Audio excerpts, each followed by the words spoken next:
In 2016, the government of Kenya gave us a project, a road tarmac project in this area, all the way from Kiriani to Makori, Yanshuku, down to Mbogori, and to the main road down here.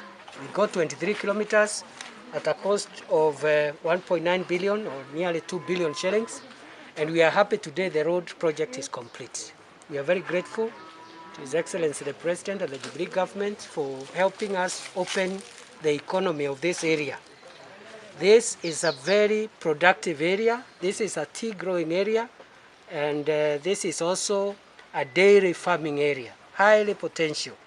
But the challenge of bad roads have kept this place behind for a long time. So we are very happy that the Jubilee government gave us this project, and we are grateful. There are two issues remaining, and that's why I came here today. The first issue is that we were able to convince the residents who live around along this road to allow the project to continue, and the issue of compensation for those who were affected to come later. And we are very grateful our people agreed. They listened to us and said they need the road and the contractor can go on, and then we can deal with the issue of compensation later.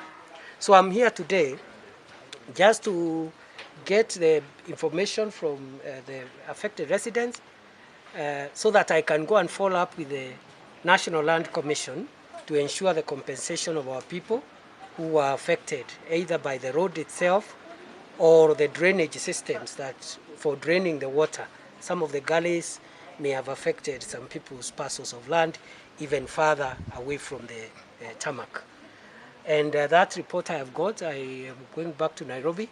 I'll be liaising with the National Land Commission and other leaders from this area, the local member of parliament and everybody else, to ensure that we get our people. Today I've visited quite a number of dairy farmers, and they are telling me that dairy farming is a zero-sum game. They are not gaining anything. The cost of production of 1 liter of milk is equal to the sales that one receives from selling that 1 liter of milk. So it's a zero-sum game. There is nothing that farmers are getting from dairy farming. They put in a lot of money, a lot of resources, the returns are minimal. So when I go back to Nairobi, we are going to look at the regulations governing the dairy sector. And this is crucial because at this particular time, the dairy sector is undergoing some changes, and there are some proposals to amend the regulations around the dairy industry.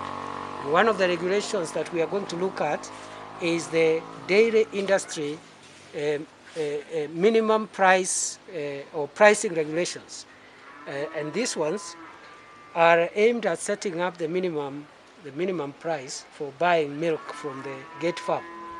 And the views we are getting from our farmers is that for a farmer to be able to make some meaningful profit, the price of milk should not go less than 45 or 50 shillings a liter.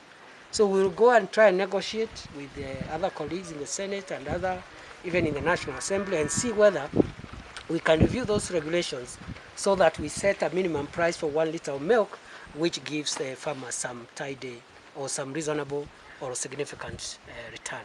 So those are the two issues which brought us here.